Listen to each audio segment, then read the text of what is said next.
প্রথমে কথা বলি উৎকর্ষ। আপনি যখন উৎকর্ষের খোঁজ করেন তখন আপনি কাকে নিয়ে কখনো সন্তুষ্ট থাকেন না? নিজেকে নিয়ে। প্রশ্ন হলো কেন আপনি নিজেকে নিয়ে সন্তুষ্ট নন? কারণ আপনি নিজেকে শুধু উন্নতি করতে চান না, এটা কারণ নয়। যদি আপনি ইসলামের দৃষ্টিকোণ থেকে আলোচনা করেন, আপনি নিজেকে নিয়ে সন্তুষ্ট নন এই কারণে যে আপনার প্রত্যেকেরই প্রভাব সৃষ্টির চেষ্টা করার কথা ছিল। আপনার নিজেকে নয় বরং অন্যকে নিয়ে চিন্তা করার কথা ছিল, আর এই কারণে আপনি নিজেকে নিয়ে সন্তুষ্ট হতেন না। আপনি যা ভাবছেন আল্লাহ আসলে আপনার উপর তার থেকেও বেশি দায়িত্ব দিয়েছেন। আমি চাই যে আপনারা দুটো জিনিস নিয়ে চিন্তা করুন। এটা কোরআনের একটি অন্যতম শক্তিশালী বক্তব্য। যেহেতু এটা পরিষ্কারভাবে অনুবাদ করা হয়নি তাই অনেক সমস্যা সৃষ্টি করে। লা ইউকাল্লিফুল্লাহু নাফসান ইল্লা উসআহা। আল্লাহ কোনো ব্যক্তির উপরই বোঝা দেন না। এখন যেই অংশটা আসছে সেটা হচ্ছে দুর্বল অনুবাদ, তাদের সাধ্যের অতিরিক্ত। আল্লাহ আপনার উপর সেই বোঝা চাপাবেন না যা আপনি বহন করতে পারবেন না।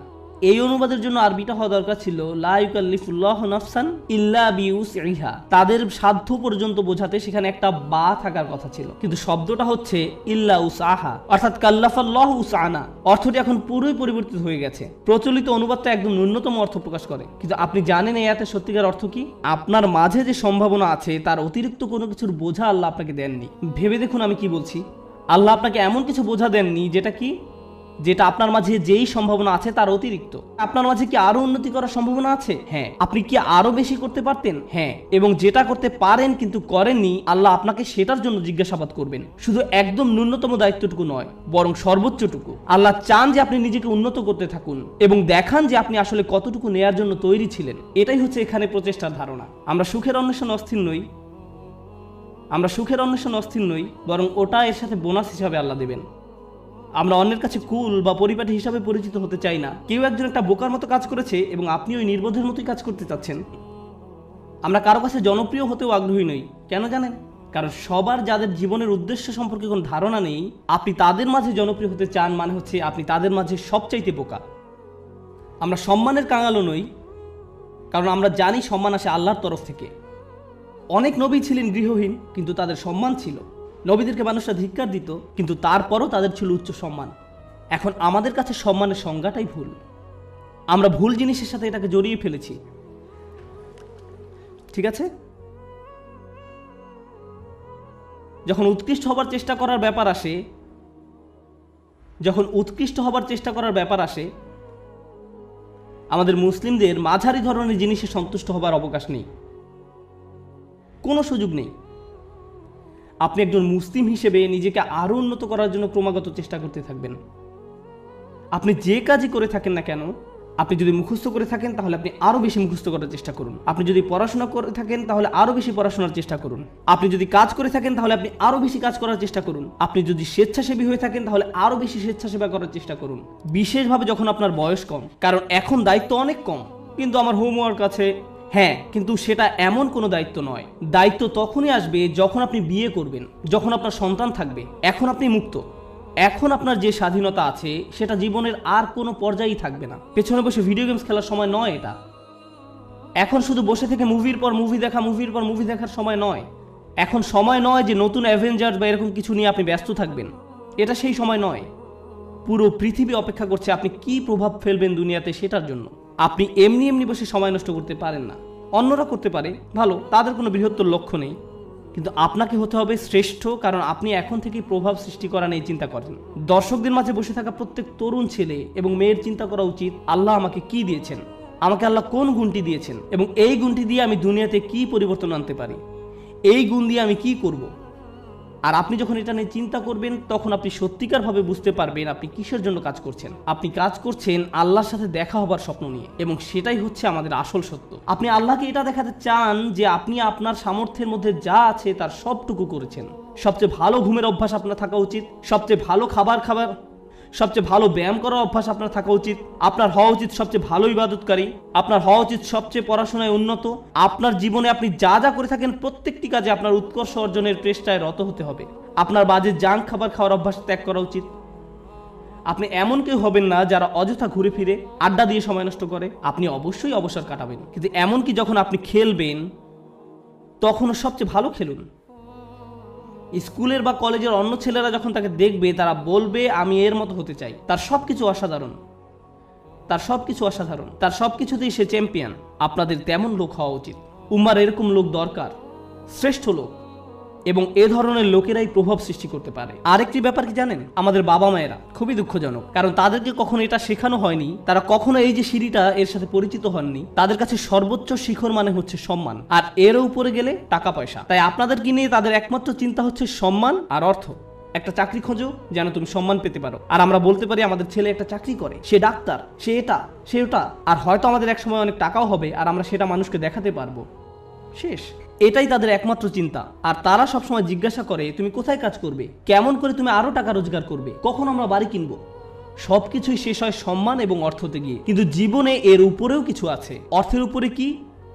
টাকা পয়সা, উৎকর্ষ। কে আপনাকে উৎকর্ষ বা শ্রেষ্ঠত্ব অর্জনের দিকে ধাবিত করবে? আমরা শুধু অর্থ এবং সম্মান নিয়ে চিন্তা করতে করতে জীবন শেষ করে ফেলি।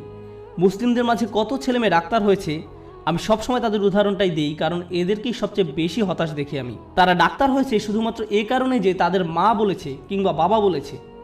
আমি কখনোই আমার কোনো সমস্যা হলেও এরকম ডাক্তারের কাছে যেতে আগ্রহী নই। আমি বরং এমন কারো কাছে যাব যে ডাক্তার হয়েছে কারণ তারা মানবতার সেবা করতে চায়, তারা তাদেরকে নিয়ে চিন্তা করে, তারা দুর্নীতিগ্রস্ত ইন্স্যুরেন্স কোম্পানি থেকে পরবর্তী টাকা আসার অপেক্ষা করে না, তারা আসলে মানবতা নিয়ে চিন্তিত। আমি এ ধরনের ডাক্তারের সাথে সম্পর্ক রাখতে, নিজে এবং বাচ্চাদেরকে নিয়ে যেতে আগ্রহী। প্রভাব সৃষ্টিকারী ব্যক্তি। এখন এই ব্যাপারে আমার শেষ কথা, লাইসা লিল ইনসানি ইল্লা মা সা। মানুষের কিছুই থাকবে না শুধুমাত্র তারা যে চেষ্টা করেছে তা ছাড়া। আবার শুরু করি। সুখের সন্ধান, কুল, সামাজিক বা পরিবারটি হওয়ার বাসনা, জনপ্রিয় হবার আকাঙ্ক্ষা, সম্মান পাবার আকাঙ্ক্ষা, অর্থপ্রাপ্তির আকাঙ্ক্ষা, উৎকর্ষ লাভের আকাঙ্ক্ষা, প্রভাব সৃষ্টিকারী হবার ইচ্ছা এবং সত্য পাবার প্রচেষ্টা। জানেন আল্লাহর কাছে সবচেয়ে মূল্যবান কোনটি? এই সব কিছুর মাঝে আল্লাহর কাছে সবচেয়ে প্রিয় হচ্ছে আপনার প্রচেষ্টা। অর্থ নয়, প্রভাব না, শ্রেষ্ঠত্ব না, এই সব কিছুই আসবে, কিন্তু আল্লাহ আপনার কাছ থেকে যেটা দেখতে চান সেটা হচ্ছে প্রচেষ্টা। প্রচেষ্টা। আমি আপনাদের বলেছি নবী আলাইহিস সালামদের কথা, যারা শেষ বিচারের দিন আল্লাহর সামনে দাঁড়াবেন কতজন উম্মত নিয়ে? শূন্য। কিন্তু তারপরেও আল্লাহ তাদেরকে জান্নাতের সর্বোচ্চ আসনে আসীন করবেন, কারণ আল্লাহ সম্মান জানাবেন তাদের প্রত্যয়কে, তাদের প্রচেষ্টাকে, তাদের চারিত্রিক দৃঢ়তাকে। তারা কঠিন সময়ে পড়েছিলেন এবং তারা সেটা মোকাবেলা করেছেন। যদি আপনি নূহ আলাইহিস সালামের প্রতি বছরের একটা প্রোগ্রেস রিপোর্ট দেখতে চান, চলুন একটা গ্রোথ চার্ট বানিয়ে দেখি কতজন মানুষ মুসলিম হয়েছে প্রতি বছর, যেমনটা করা হয় প্রতি বছর প্রতিবেদনে। কতজন মানুষ মুসলিম হয়েছে প্রতি বছর? 950 বছর। চার্ট নিশ্চয়ই ঊর্ধ্বমুখী ছিল না, বরং সেটা ছিল অপরিবর্তনশীল। এমনকি কখনো কখনো হয়তো নিম্নমুখীও ছিল। কেউ হয়তো ইসলামের খুব কাছাকাছি এসেছে, আবার দূরে সরে গেছে। এর মানে কোনো প্রভাব তৈরিই হয়নি। আমরা নূহ আলাইহিস সালামের কোন জিনিসটাতে এত সম্মান করি? ক্রমাগত এবং ক্রমাগত প্রচেষ্টা। আমাদেরকে হতে হবে ক্রমাগত প্রচেষ্টারত এবং প্রত্যয়ী মানুষ। আল্লাহর সামনে দাঁড়ানোর মতো কিছুই থাকবে না যদি আমাদের এই প্রচেষ্টাটুকু না থাকে। একটু চিন্তা করো, তোমার জীবনের সার্থকতা কোথায়? যখন তোমার জীবনে কোনো প্রচেষ্টা থাকবে না, তখন জীবনের কোনো অর্থ তুমি খুঁজে পাবে না। তুমি তখন কোনো কিছুতেই কোনো সুখ বা আনন্দ খুঁজে পাবে না। তুমি যতই গান শোনো, তুমি যতই ঘুরতে বেড়াতে যাও, যতই পার্টি করো, তোমার জীবনে কখনোই সুখের দেখা পাবে না। তোমার সব সময় বিরক্ত লাগবে, নিজের কাছে নিজেকে ভালো লাগবে না। গুরুত্বপূর্ণ হচ্ছে প্রত্যয়, যেটা তোমাকে উপলব্ধি করতে হবে। তোমাদের তরুণ প্রজন্মকে হতে হবে অসম্ভব এবং অসম্ভব প্রত্যয়ী। আল্লাহ বলছেন ওয়ান্না সায়াহু সাওফা ইউরা। আমার খুবই পছন্দের একটি আয়াত, এবং আমি এই আয়াতটি দিয়ে শেষ করতে চাই। এবং তার প্রচেষ্টা বা প্রত্যয় খুব শীঘ্রই দেখা যাবে। তার চেষ্টা খুব শীঘ্রই কি দেখা যাবে। এ প্রসঙ্গে আমি বলতে চাই, তুমি যখন কাউকে তোমার রিজিউম দেখাও, আমি অমুক স্কুল থেকে গ্র্যাজুয়েট হয়েছি, আমি অমুক জায়গায় কাজ করেছি, অমুক প্রজেক্টে কাজ করেছি, তখন তুমি তোমার রিজিউমে লেখো তোমার রেজাল্ট নাকি তোমার প্রচেষ্টা? তুমি তোমার প্রচেষ্টার কথা লিখো না, তুমি লিখো তোমার রেজাল্টের কথা। তুমি লেখো না যে তুমি আসলে অনেক কঠোর পরিশ্রম করেছো ফাইনাল সেমিস্টারে এবং পরীক্ষাটা দিতে গিয়ে অর্ধমিত হয়ে গিয়েছিলে। এগুলো তুমি তোমার সিভিতে লেখো না। তুমি লেখো তুমি অমুক প্রজেক্টে কাজ করেছো, কিন্তু এটা লেখো না যে তোমাকে অনেক অনেক কষ্ট করতে হয়েছে, তাই নয় কি? শুধু তাই নয়, কিছু কিছু সময় তুমি অনেক চেষ্টা করো কিন্তু তুমি পাস করতে পারো না। অথবা এরকম যে তুমি অসম্ভব রকমের চেষ্টা করেছো একটা প্রজেক্টের জন্য, কিন্তু সেটা সফলভাবে শেষ করতে পারোনি। অথবা তুমি তোমার আশানুরূপ গ্রেড পাওনি, যেটা তোমার পাওয়া উচিত ছিল। আমরা মানুষেরা মানুষকে কিসের ভিত্তিতে বিচার করি? আমরা মানুষকে বিচার করি রেজাল্ট দিয়ে। আমার এতে কিছু যায় আসে না যে তুমি কতটা চেষ্টা করেছো, তুমি আমাকে ফলাফল এনে দিতে পারোনি। আমার এতে কিছুই আসে যায় না যে তুমি কতটা চেষ্টা করেছো, তুমি পাস করতে পারোনি, গ্রাজুয়েট হতে পারোনি। বুঝতে পেরেছো ব্যাপারটা? কিন্তু আল্লাহ তোমার বিচার তোমার রেজাল্ট দিয়ে করবেন না। আল্লাহ তোমার বিচার করবেন কিসের ভিত্তিতে? প্রচেষ্টা। আল্লাহ বলছেন এবং তার প্রচেষ্টা, তার অধ্যবসায়গুলো খুব শীঘ্রই দেখা যাবে। এটা একটা অসাধারণ ব্যাপার, কেননা পৃথিবীর বুকে কোনো মানুষই আমার প্রচেষ্টা দেখবে না, কোনো মানুষই আমার প্রচেষ্টা দেখবে না। আমি তোমার প্রচেষ্টা দেখব না, অথবা তুমি আমার প্রচেষ্টা দেখবে না, কিন্তু তিনি হচ্ছেন শুধুমাত্র আল্লাহ, যিনি আমাদের প্রচেষ্টা অধ্যবসায়গুলো দেখবেন। আমরা সবাই দেখি ফলাফল, আমরা হচ্ছি ফলাফল সর্বস্ব মানুষ। আল্লাহ হচ্ছেন বিচারক, যিনি দেখেন প্রচেষ্টা। সুবহানাল্লাহ, কতই না মহান আমাদের প্রভু। কেউ তোমার প্রচেষ্টার মূল্য দিবে না এক আল্লাহ ছাড়া, সুতরাং কখনোই তোমার প্রচেষ্টাকে খাটো করে দেখবে না। মানুষ হয়তো মূল্য দিচ্ছে না তুমি যে কাজগুলো করছো, এবং তুমিও সাথে সাথে ভাবতে শুরু করে দাও যে এগুলোর আসলেই কোনো মূল্য নেই, কিন্তু মনে রেখো এটা মূল্যবান আল্লাহর কাছে। আল্লাহর কাছে এটা অত্যন্ত মূল্যবান। আজকের আলোচনা ওই অংশটা বিশেষভাবে বোনদের জন্য ছিল, কারণ তারা কঠোর পরিশ্রম করে এবং তাদের মনে হয় এই চেষ্টায় কোনোভাবেই কিছু হবার নয়। ছেলেরা এমন নয়, কারণ ছেলেরা কোনো খাটুনি করে না এবং তারা মনে করে যে আমি অনেক করেছি, আমি কত কঠোর চেষ্টা করেছি। ছেলেরা নিজেদের সাথে মিথ্যাচার বন্ধ করো। তোমাদের নিজেদের এটা বলা বন্ধ করতে হবে যে তুমি যথেষ্ট করেছো। তোমার অলসতা দূর করতে হবে। ভাইরা, শয়তান তোমাদের ধ্বংস করে দিচ্ছে, সে তোমাদের ধ্বংস করছে। তোমরা এত অলস। নিজেদের কাছে যুক্তি দেওয়া বন্ধ করো এবং কাজ করো, বেশি করে কাজ করো, আবেদন করতে থাকো, করতেই থাকো, অন্যদের সাথে এই ব্যাপারে কথা বলতে থাকো, নেটওয়ার্কিং করো। থেমে যেয়ে বলো না যে আমি সব রকম চেষ্টা করেছি তারপর ফল পাইনি। না, তুমি সব রকমের চেষ্টা করোনি। উদ্যম হারিও না, এটা করা তোমাদের শিখতে হবে। তোমরা তোমাদের বোনদের কাছ থেকে শেখো। তারা হলো একটু অপেক্ষা করো, আমি তোমাদের ব্যাপারেও বলবো। কিছুক্ষণ পরেই তোমরা আর খুশি হবে না। তোমাদের সমস্যা কি জানো? সুখের সন্ধানের কথা এখন ভুলে যাও। তোমাদের সমস্যা হলো তোমরা সর্বদা নিজেদের ব্যাপারে অনিশ্চিত। তোমরা সবসময় ভাবছো আমি যথেষ্ট নই, বা আমি হিসেবের মধ্যেই নেই। হাততালি থামাও। তোমাদের ব্যাপারগুলো সহজভাবে নিতে হবে। তোমাদেরকে বলছি না, তোমাদের এমনিতেই সবকিছু যথেষ্ট, হালকাভাবে নাও। মাশাআল্লাহ, মাশাআল্লাহ। অপরপক্ষে তোমাদের শান্ত হওয়া দরকার। আমার এমন বন্ধুদের সাথে দেখা হয়েছে যারা ইসলাম নিয়ে পড়াশোনা করছে, তারা কোরআন শিক্ষা করছে, কিন্তু আমার এখনো সব শব্দ শিক্ষা হয় নাই। হ্যাঁ, ঠিক আছে, ঠিক আছে আন্টি, শান্ত হন। আপনার সব মুখস্থ হয়নি। আল্লাহ আপনাদের ফলাফলে আগ্রহী নয়। তিনি কিসের প্রতি আগ্রহী? তিনি আগ্রহী আপনার প্রচেষ্টায়। আপনার প্রচেষ্টায় ফলাফল নিয়ে উদ্বিগ্ন হওয়া বন্ধ করুন। আপনি আবার ফল নিয়ে খুব দুশ্চিন্তা করবেন না। আপনি এখনো যা জানেন না, যেটা এখনো অর্জন করতে পারেন নাই, সেটা নিয়ে আপনি বড্ড বেশি ভাবেন। অর্জন নিয়ে চিন্তা করা বন্ধ করুন এবং আন্তরিক, অকৃত্রিম, সর্বোচ্চ যতখানি সম্ভব চেষ্টা করে যায়।